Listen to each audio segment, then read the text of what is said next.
अस्सलामु अलैकुम वरहमतुल्लाहि वबरकातुहू। मुअज़्ज़िज़ हाज़रीन इकराम, बुजुर्गान मिल्लत, मेरी इज़्ज़तदार माँ और बहनों और मेरे गयूर नौजवान साथियों, मोहतरम जनाब शौकत साहब, सदर उत्तर प्रदेश मजलिस इत्तेहादुल मुस्लिमीन, मोहतरम जनाब मोहित फरगानी साहब ज़िला सदर, मोहतरम जनाब वकीर रशीद साहब शहर सदर मुरादाबाद, जनाब शहजाद खान साहब जो उमरी के चेयरमैन भी हैं और मजलिस इत्तेहादुल मुस्लिमीन के चेयरमैन के उम्मीदवार भी हैं, और इंशाअल्लाह ताला आप तमाम की दुआओं और इत्तेहाद की बिना पर इंशाअल्लाह दोबारा वो चेयरमैन मुंतखब होंगे। मोहतरम जनाब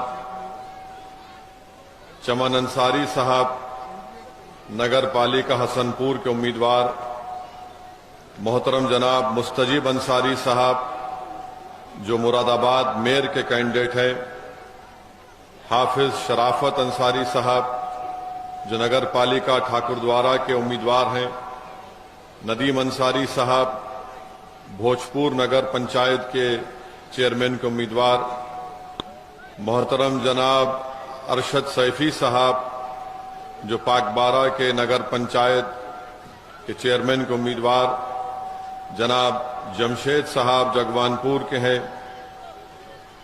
नगीना से मोहतरम जनाब अजीजुर रहमान साहब जो मजलिस इत्तेहादुल मुस्लिमीन के उम्मीदवार हैं, कांड से चेयरमैन के हमारे उम्मीदवार मोहतरम जनाब जुल्फ़िकार साहब, और भोजपुर से मजलिस के उम्मीदवार चेयरमैन के लिए नदीम अंसारी साहब, शहनशीन और मंच पर बैठे हुए तमाम जिम्मेदारान, मेरे मजलिस के रुफ़क़ा, मैं आप तमाम का दिल की गहराइयों से शुक्रिया अदा करता हूं कि आपने अपना कीमती वक्त निकालकर आज के मजलिस इत्तेहादुल मुस्लिमीन के इस इंतखाबी जलसे में शिरकत की।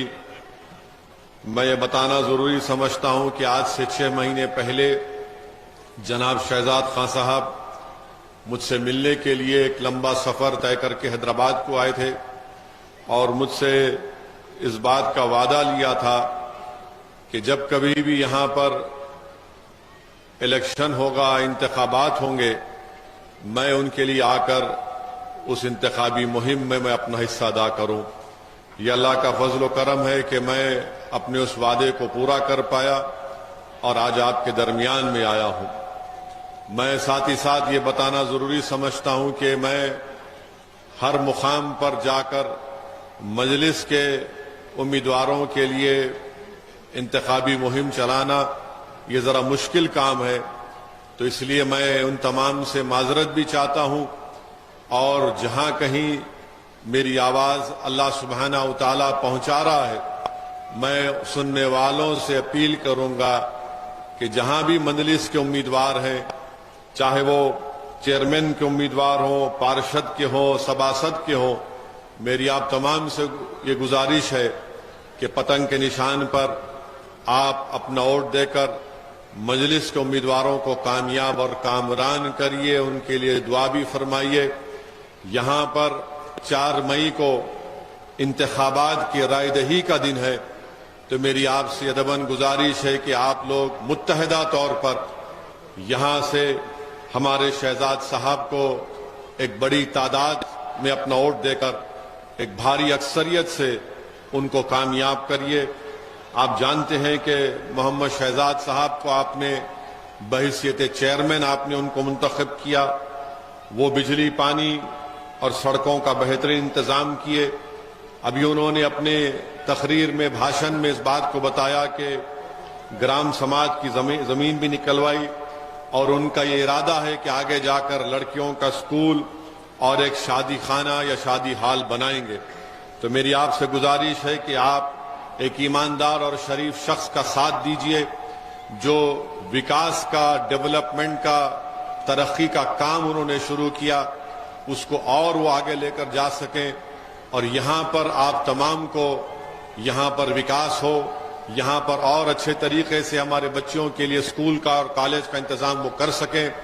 ये मेरी आपसे गुजारिश है कि आप 4 मई के दिन सुबह के अवलीन वक्तों में अपने घर से निकलकर जनाब शहजाद साहब को आप कामयाब करें और जहां कहीं भी हमारे मजलिस के उम्मीदवार हैं, खास तौर से हमारे चाहे वो मुरादाबाद के हमारे मेयर के मुस्तजीब अंसारी साहब हों, जिनको कांग्रेस के उम्मीदवार ने उनको धमकी भी दी और बावजूद इसके कि माशाअल्लाह वो मैदान में खड़े हैं और मुकाबला कर रहे हैं, मैं उनकी इस बहादुरी को और उनकी इस्तिकामत को सलाम करता हूं और मैं अल्लाह से दुआ करता हूं कि अल्लाह सुब्हानहू व तआला उनको कामयाब करे बहैसियत मेयर के।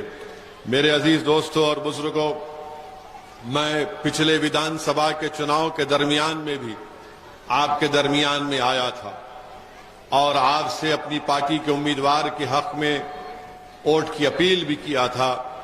यह और बात है कि आपका जो फैसला था हम उसको कबूल करते हैं, उसकी इज्जत करते हैं। आपने मजलिस के उम्मीदवार के हक में जिन्होंने वोट दिया, मैं उनका भी शुक्रिया अदा करता हूं। जिन्होंने वोट नहीं दिया, हम कोशिश करते रहेंगे कि आपका दिल जीत सके, मगर ये विधानसभा का चुनाव नहीं है, ये यहां पर शहजाद साहब का चुनाव है। तो मेरी आपसे गुजारिश है कि आप मजलिस को कामयाब करें।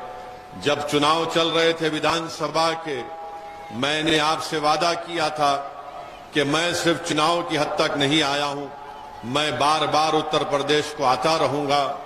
और मैंने आपसे कहा था कि अल्लाह सुब्हानहू व तआला जब तक हमको जिंदा रखेगा और जब तक जिंदगी मुझसे वफा करती रहेगी या मेरी जिंदगी अगर इंतहा को नहीं पहुंचेगी तो मैं आपके दरमियान में आऊंगा, आपसे बात करता रहूंगा और आपकी तकालीफ को आपके हक के लिए लड़ता रहूंगा। मैं आज आपके दरमियान में आया हूं और इंशाअल्लाह ताला आते रहूंगा। मैं उन समाजवादी पार्टी के नेताओं की तरह नहीं हूं जो चुनाव के दरमियान में आते हैं और उसके बाद गायब हो जाते हैं। जिनका आपने साथ दिया, जिनको झोली भर भर कर आपने वोट दिया, आज आप देखते हैं कि अपने एयर कंडीशन के कमरों में बैठकर या फिर ट्विटर पर अपना बयान डाल देते हैं या फेसबुक पर अपना कोई पोस्ट कर देते हैं, मगर गरीब आवाम के दरमियान में आकर अपनी बात को नहीं करते।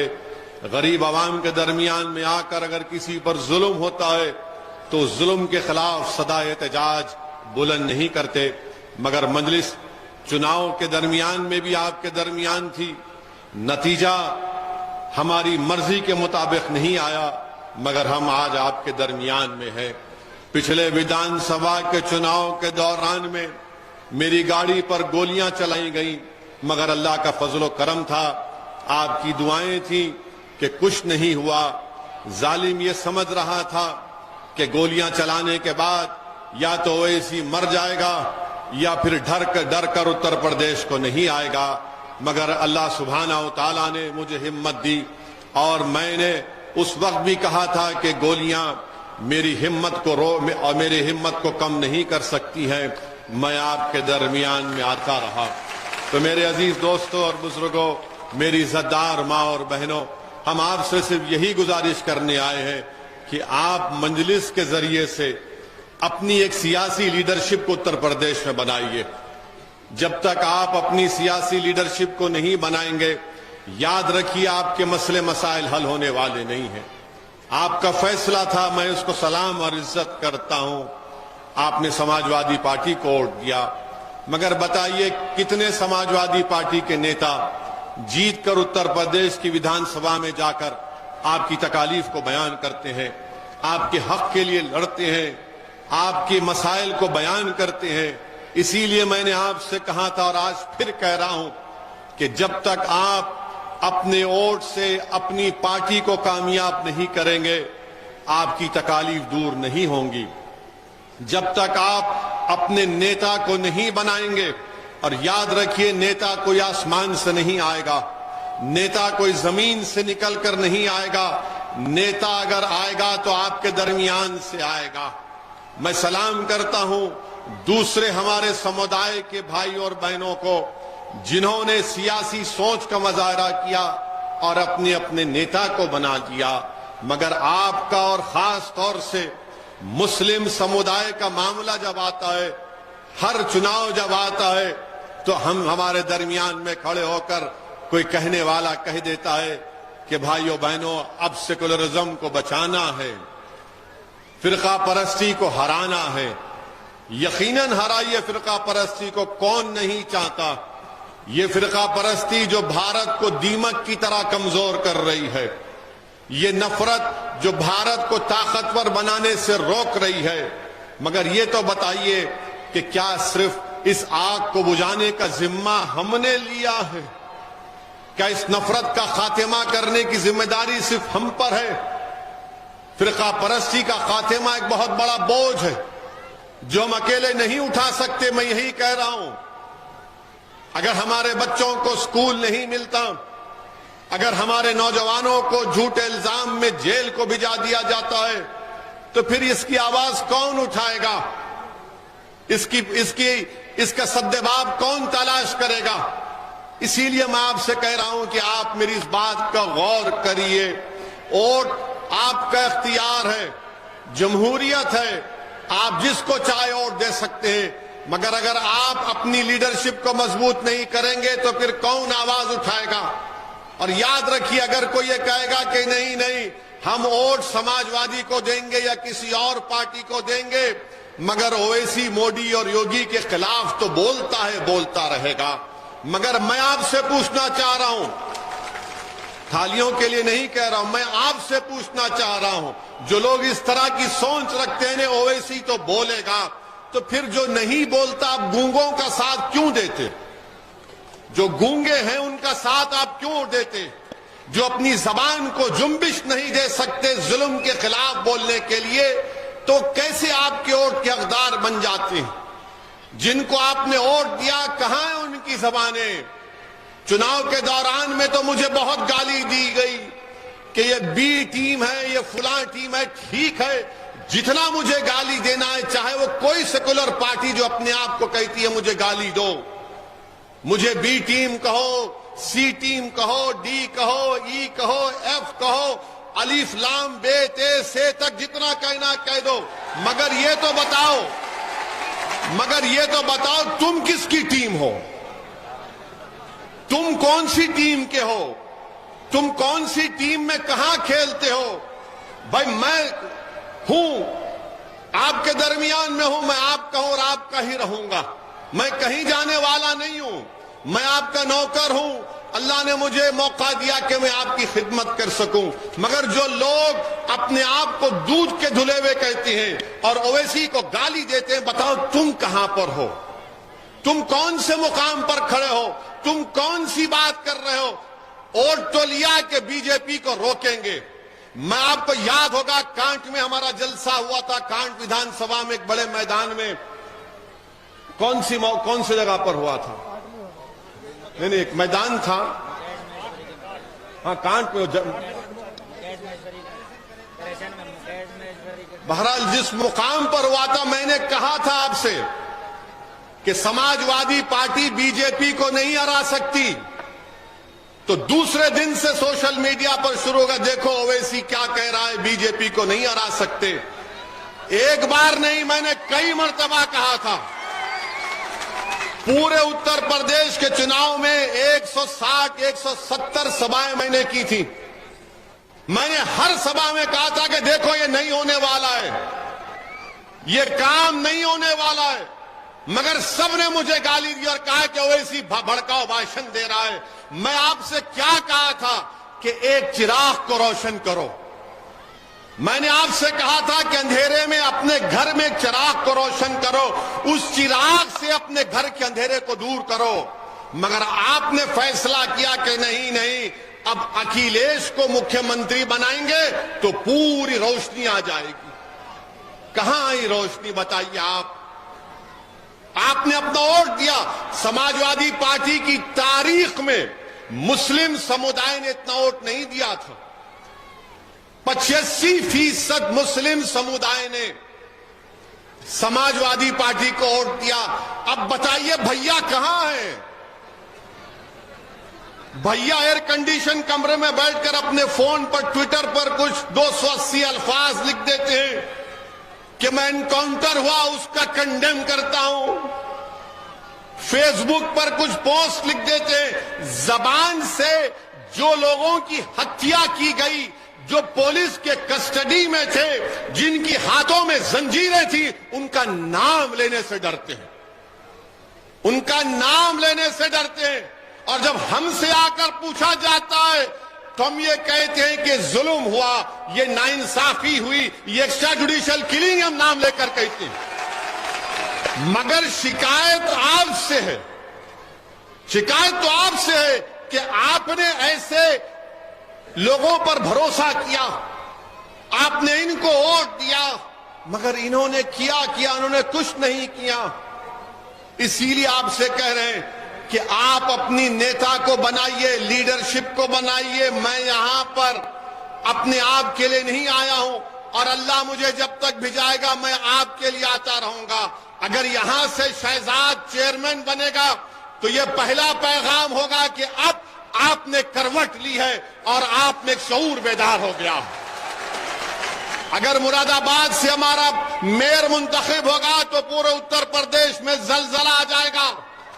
नगीना से हमारा चेयरमैन बनेगा तो तमाम ये सेकुलर पार्टियों की नींदें हराम हो जाएंगी कि आखिर हो क्या रहा है। अगर कांड से हमारा चेयरमैन बनेगा तो एक इत्तेहाद की फिजा पैदा होगी। अगर संभल से हमारा चेयरमैन बनेगा तो इनको मालूम हो जाएगा कि अब लोग इन पर यकीन नहीं करेंगे। मगर आपको एक मिसाल दे रहा हूं, समझाने के लिए एक बात कह रहा हूं कि बिहार में गो ये लोकल बॉडी का इलेक्शन है, मगर समझाने के लिए कह रहा हूं कि बिहार में सरकार है नीतीश कुमार की और तेजस्वी यादव की, जो अखिलेश यादव के रिश्तेदार भी हैं, अखिलेश यादव के रिश्तेदार भी हैं। तो वहां पर नीतीश कुमार की सरकार ने एक आनंद मोहन साहब है जिनको कोर्ट ने लाइफ की सजा दी कत्ल के इल्जाम में। उन्होंने दलित आईएएस ऑफिसर की हत्या की तो उनको कोर्ट ने लाइफ की उम्र कैद की सजा दी। तो नीतीश कुमार और तेजस्वी यादव की सरकार ने कहा कि 24 का चुनाव आ रहा है, हमको राजपूतों के वोट हासिल करना है। इसीलिए जो जेल का मैन्यूल होता है जिसमें लिखा गया कि अगर कोई गवर्नमेंट के सर्वेंट को, अगर कोई कर्मचारी को सरकार की हत्या करेगा तो उसको रिमिशन माफी नहीं मिलेगी, कानून बदल दिया, वो जेल से निकल रहे हैं, निकल गए हैं।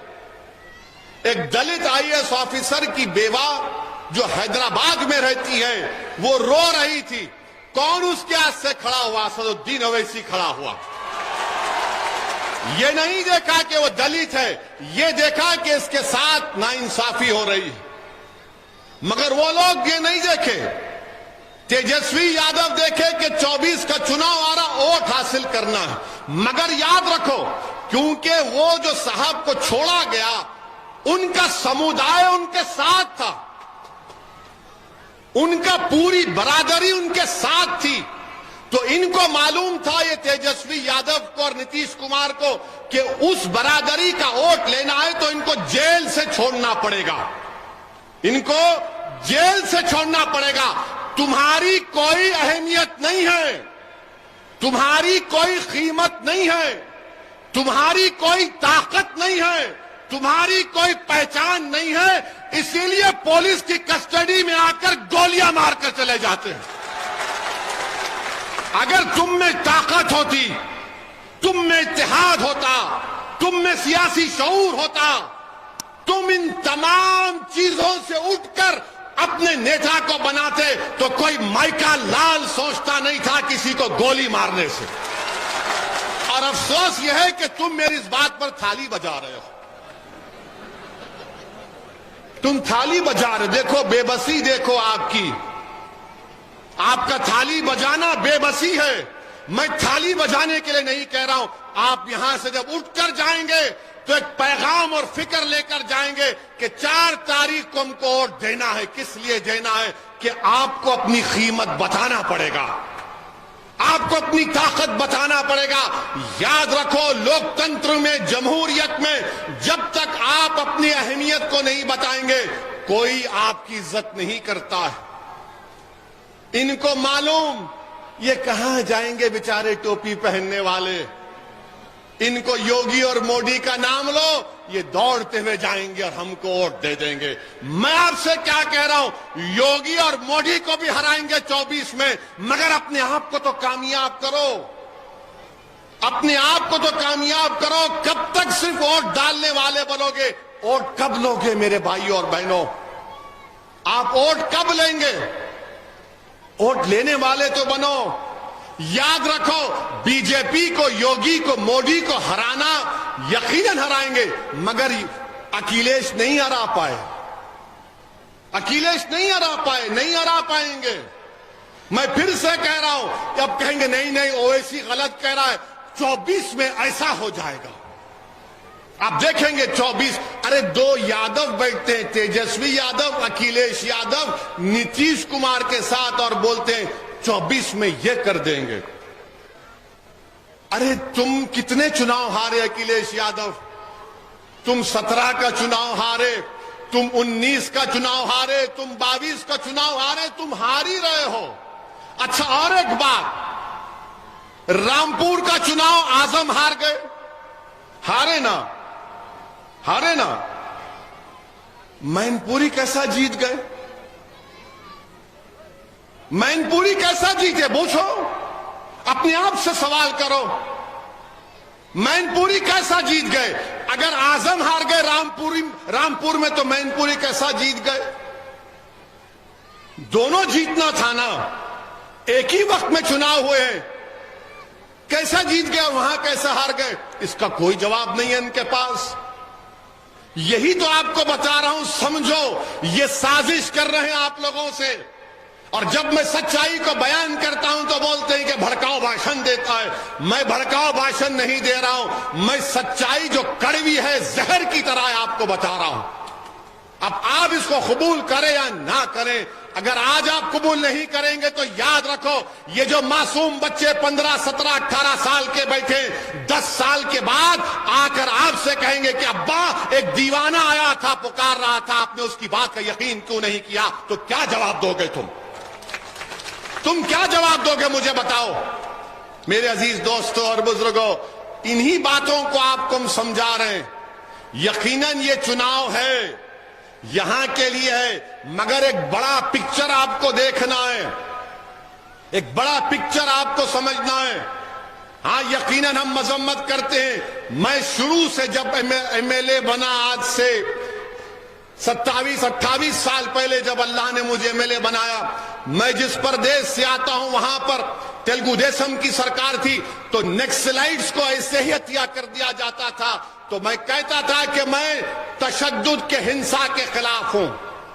जमहूरियत में, लोकतंत्र में गोली का खेल नहीं हो सकता, बंदूक से इंसाफ नहीं मिल सकता, जुल्म से इंसाफ नहीं मिल सकता। हम बाहुबलियों के खिलाफ थे और रहेंगे, हम जालिमों के खिलाफ थे और रहेंगे, हम गुंडों के खिलाफ थे और रहेंगे, हम कातिलों के खिलाफ थे और रहेंगे। मगर अगर गोली से कोई इंसाफ करेगा तो फिर कातिल में और हुकूमत में कोई फर्क नहीं रहेगा, कातिल में और हुकूमत में कोई फर्क नहीं होगा। इसीलिए अदालत है, संविधान है, पुलिस है, पब्लिक प्रोसिक्यूटर है। फौजदारी के मुकदमे क्यों चलते हैं? ताकि सजा दे सके। अगर कोई ये उत्तर प्रदेश की सरकार अगर ये समझेगी कि गोली का जवाब गोली से देंगे, तो हम पूछना चाहते हैं, गांधी को जिसने मारा उसका नाम गोडसे था, जिसने गांधी को मारा उसका नाम गोडसे था, तो क्या हमने गोडसे के ऊपर मुकदमा नहीं चलाया और पूरे अपराधियों पर मुकदमा चलाया? उनको फांसी की सजा दी गई। गांधी के कातिल को ले जाकर सर पे गोली नहीं मारी गई। गांधी के कातिलों को हथकड़ियां पुलिस की कस्टडी में उनके सर पर गोलियां नहीं मारी गई।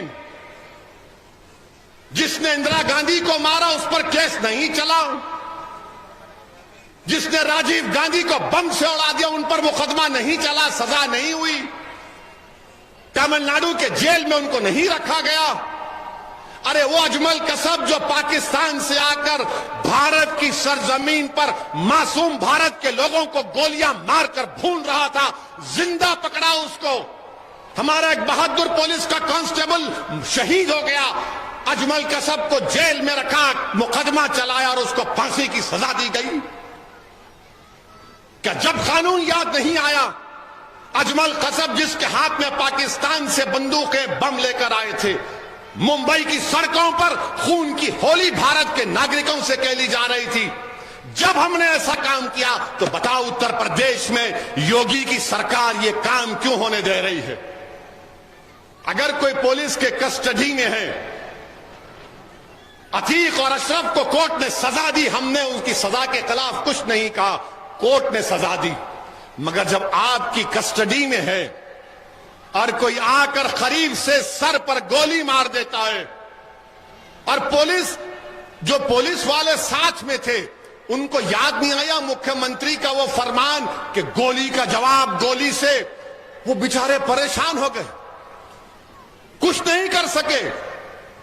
और जिस तैयारी के साथ आकर उन जालिमों ने, जिन्होंने पुलिस की कस्टडी में इन दोनों को गोली मारकर हत्या की, मैंने पहले भी कहा और आज भी कह रहा हूं, वो नाथूराम गोडसे की नाजायज औलाद है। इसलिए है क्योंकि वो बंदूक से इंसाफ करते हैं, इंसाफ नहीं जुल्म करते हैं। वो अपनी मकसद को बंदूक से पूरा करना चाहते, और ओवैसी आपसे कह रहा है कि आप अपने मकसद को वोट से पूरा करिए, मुत्तहिद होकर पूरा करिए। गोली मारकर चले गए और पुलिस कुछ नहीं कर सकी, जिनके हाथ में बंदूकें हैं कुछ नहीं कर सके। मैं आज कल भी कहा और आज भी कह रहा हूं कि जिनकी हत्या की गई, इन जालिमों के पास 2 वेपन थे, 8-8 लाख की एक रिवॉल्वर, 16 लाख की रिवॉल्वर। इन कमीनों के पास ये दौलत कहां से आई? अच्छा, क्या जिन्होंने पुलिस की कस्टडी में अतीक और उनके भाई को हत्या की, क्या उनका घर डिमोलिश हुआ? उनके घर पे बुलडोजर चला? तुमने फोटो देखी? बुलडोजर चला उनके ऊपर। अरे डरते क्यों हो, बोलो ना। बुलडोजर नहीं चला, क्यों नहीं चला? बुलडोजर चलना चाहिए था ना। तो बुलडोजर पर नाम खाली असद का लिखा है। जब तुम्हारे सामने हत्या कर दी गई तो कम से कम उनके घर पर बुलडोजर लेकर जाते, मीडिया को दिखाते, हाय सबसे इंसाफ हो रहा है। मगर नहीं हुआ, नहीं हुआ। यही तो अच्छा। अब आप बताइए, आपके अखिलेश भैया ने कुछ कहा? कुछ नहीं कहा। विधानसभा में क्या कहा वो दुनिया के सामने है। विधानसभा में जो कहा दुनिया के सामने है। क्या कहा? ट्विटर पर 280 अल्फाज लिख दिए, फेसबुक पर पोस्ट कर दिया, और इनके जो चमचे हैं समाजवादी के, ओ भैया ने कह दिया, भैया ने कह दिया। अरे भैया को बोलो इस दीवाने की तरह खुल के बोलो। बोलेंगे अरे नहीं नहीं, अगर खुल के बोलेंगे तो 24 में नहीं जीत पाएंगे। अरे तुम कौन सा चुनाव जीत पाओगे? जब तक बीजेपी से आप आइडियोलॉजी पर मुकाबला नहीं करेंगे, बीजेपी को नहीं हरा पाएंगे। जब तक आप अंधेरे का मुकाबला अंधेरे से करेंगे, अंधेरा कामयाब होगा। अंधेरे का मुकाबला रोशनी से किया जाता है। जुल्म का मुकाबला जुल्म से नहीं होता, जुल्म का मुकाबला ताकत से होता है। अगर आप यही समझेंगे कि नहीं नहीं कुछ नहीं होगा, माहौल बदल जाएगा, याद रखिए मेरी इस बात को। आपको झूठ कह रहे हैं ये लोग, झूठ बोल रहे हैं आप लोगों से। मैं सच्चाई को आपसे बयान कर रहा हूं। क्योंकि मैं सच्चाई को बयान करता हूं, इसीलिए सब शुरू हो जाते। अब आप देखना, हमारे भाषण के बाद आज के हमारे जो मीडिया के दोस्त हैं, उनको अब तक कुछ मिला नहीं। उनको लग रहा है कि भाई ये रजिया अब तक गुंडों में फंसी क्यों नहीं। नहीं फंसेंगे। हम तुम्हारे जो जाल है ना, उन जाल को तोड़कर अपनी बात को करते हैं, मगर कानून के दायरे में रहकर। मगर ये भैया तो कुछ बोलते ही नहीं है। अच्छा, इनके जो लोग जीत कर गए वो भी नहीं बोलते। अब आप बताइए क्या हाल है। अच्छा, मीडिया की जब बात आई, हम आपको बताना चाह रहे हैं कि हमारे शहर हैदराबाद में कब्रिस्तान है, मेरे पार्लियामेंट के कॉन्स्टिट्यूंसी में। उस कब्रिस्तान में खबर है, उस खबर पे रास्ता है, कब्रिस्तान का रास्ता है। तो वहां पर कब्रिस्तान में होता, पुराना कब्रिस्तान है, लोग अक्सर क्या करते कि पुरानी खबर खोद के दफना देते जनाजे को। तो किसी ने क्या किया कि मैयत को दफना दिया और उस पर रास्ता था, तो वहां पर खबर के ऊपर एक जाली लगा दी। तो मीडिया ने चला दिया कि पड़ोसी मुल्क का कब्रिस्तान है। अबे हैदराबाद का कब्रिस्तान है, पड़ोसी मुल्क का नहीं है। तो बताया कि हैदराबाद के कब्रिस्तान को पाकिस्तान का कब्रिस्तान, और बताया कि उसको जाली इसलिए लगा दी गई क्योंकि बाज गंदे लोग हैं जो बदफेली करना चाहते थे उस मुर्दे से। और जब हमारे लोगों ने बताया कि भैया ये कब्रिस्तान हैदराबाद का है, तो पूरे मीडिया के लोगों को समझ में नहीं आया कि हमेशा एक हैदराबाद में आकर क्यों फंस जाते हम लोग। क्योंकि सच्चाई बयान कर रहे हैं, सच्चाई को बयान कर रहे हैं। तो हमारे मीडिया के लोगों से हम कहेंगे कि भैया जरा मालूम तो कर लेते कि कब्रिस्तान क्या है। अरे तुम हमारी जिंदगी में, हम जिंदा हैं तो तुम परेशान, अरे खबर में जाके सो रहे तो तुम परेशान क्यों हो रहे हो। कम से कम खबरों को तो छोड़ दो। अब बताओ, ये हमारी वफादारी की निशानी नहीं है तो क्या है।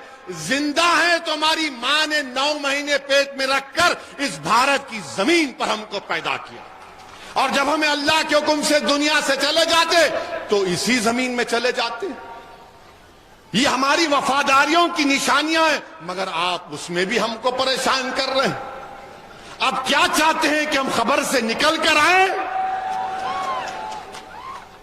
अब क्या चाहते हैं आप कि कोई आकर बोलेगा कि खुम में अल्लाह, तो उठ जाए हम लोग। अरे उठेंगे, जब सूर फूंका जाएगा तो सब उठाए जाएंगे। एक एक अमाल का जवाब देना पड़ेगा।